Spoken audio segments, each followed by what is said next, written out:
Unlocking the mysteries of closures in JavaScript. Have you ever found yourself baffled by closures in JavaScript? You're not alone. Many developers find this concept confusing at first. In simpler terms, closures are functions bundled with their lexical environment, meaning they have access to variables from the outer scope.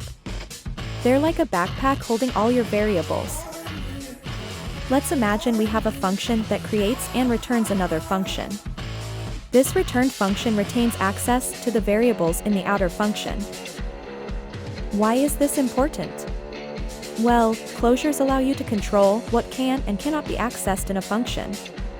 They are fundamental for data privacy and modularity in JavaScript. Closures are also behind powerful JavaScript features like function factories, which create and return function with specific behaviors, and immediately invoked function expressions, IIFEs. Cracking closures can be a real game changer. It can level up your JavaScript skills, opening doors to advanced concepts and better coding practices. So dive in, unravel the magic of closures, and take your JavaScript development to the next level.